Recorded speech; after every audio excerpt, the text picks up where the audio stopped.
네, 자, 그러면은 그 이제 그 산업혁명 4차 산업혁명 시대에 지금 그 생산 그리고 제조에 이제 IT 기술을 결합해서 우리가 생산을 하고 최적화를 하는 거는 이제 반드시 이제 그 필요한 일인데요.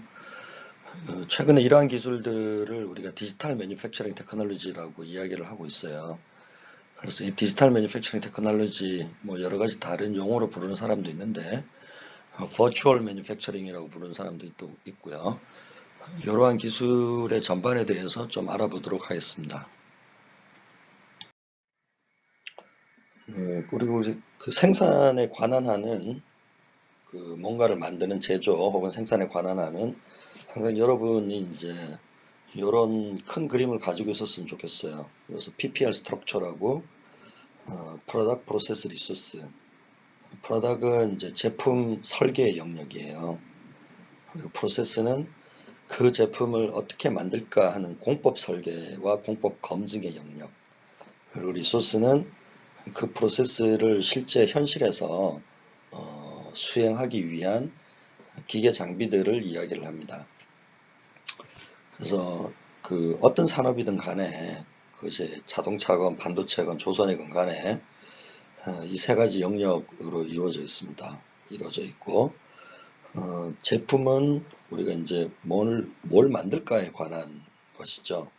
그 뭔가 뭘 만들까, what to make에 관한 거고, 프로세스는 how we gonna make it, 그죠? 어떻게 만들까.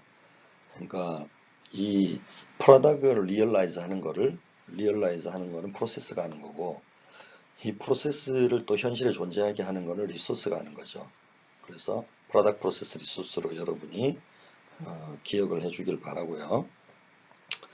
그리고 이제 우리처럼 이제 시스템을 공부하는 사람들은 시스템을 분석하고 측정하고 진단하고 최적화하는 일을 우리가 시스템 엔지니어라고 하는데 시스템을 그 대상으로 하는 사람들은 주로는 프로세스와 리소스 쪽에 일을 할 가능성이 많고요.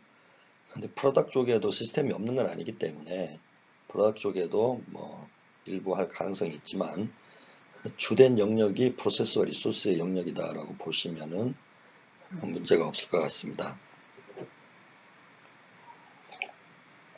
그래서 기업의 측면에서 보면 기업은 좋은 제품을 만들어야겠죠. 그래서 좋은 제품을 만들어서 사용자들의 어떤 니즈를 충족시킬 수 있는 좋은 제품을 만들어야 되고, 근데 좋은 제품이지만 그 단가가 비싸면 가성비에서 경쟁에서 밀리게 되죠.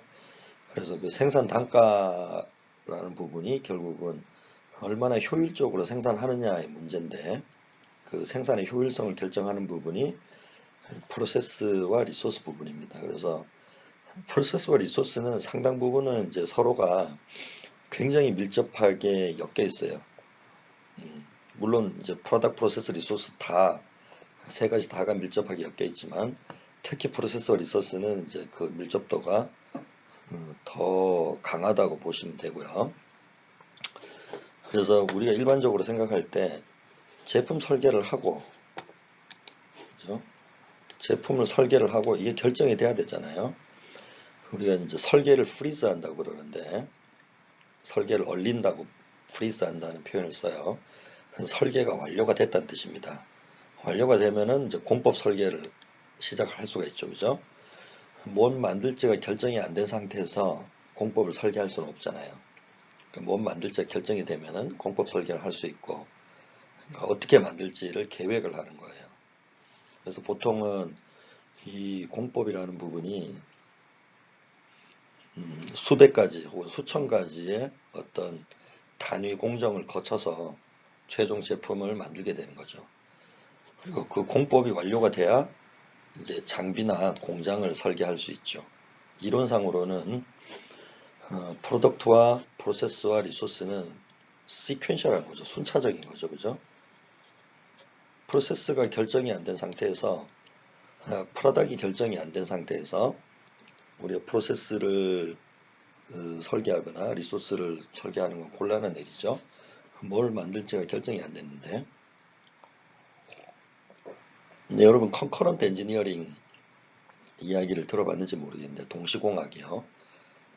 컨커런트가 이제 동시에 한다라는 거고 엔지니어링 공학. 최근에 이제 동시공학도 굉장히 이슈가 되고 있는데 그건 뭐냐 하면 프로덕트과 프로세스, 리소스 이 세 가지를 동시에 진행하는 겁니다.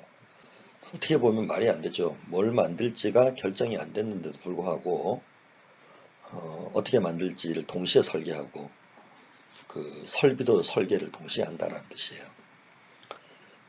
근데 기업에서 그런 일들을 왜 할까요? 동시공학을 하는 이유는 타임 투 마켓을 줄이려고 하는 거예요. 그러니까 시장에 출시하는 기간, 그러니까 양산까지 들어가는 기간을 최대한 짧게 해서 경쟁력을 높이려고 하는 거죠.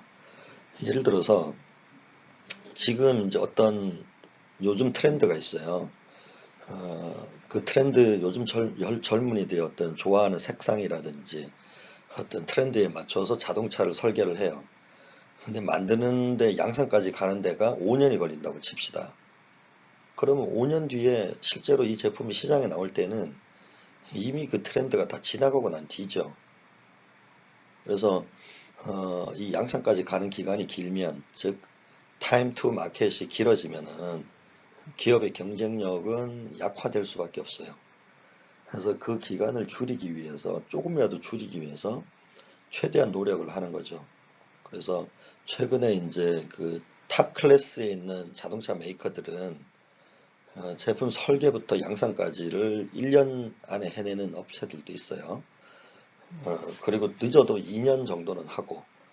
근데 이제 예를 들어 2년 만에 이제 양산을 할 수 있는 업체랑 1년 만에 양산을 할 수 있는 업체를 비교를 해보면 그 경쟁력은 엄청나게 틀리죠. 왜냐하면은 2년 만에 양산을 할 수 있는 업체는 2년 뒤에 어떤 트렌드를 예측을 해야 돼요.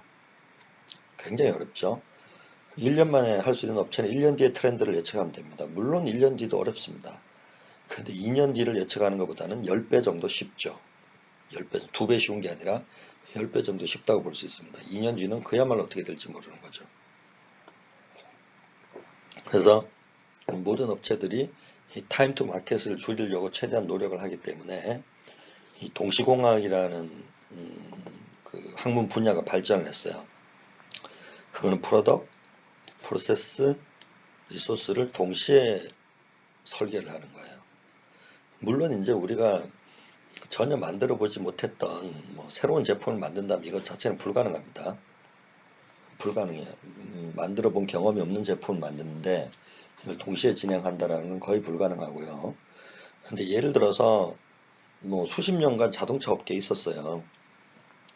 그리고 이번에 만드는 자동차도 과거에 만드는 자동차와 그리 틀리지 않습니다. 일부 기능들이 업그레이드 되고 형상들이 변환됐을 뿐이죠. 그래서 그런 측면에서 본다면은 이 동시 설계가 가능합니다. 잘만 간다면.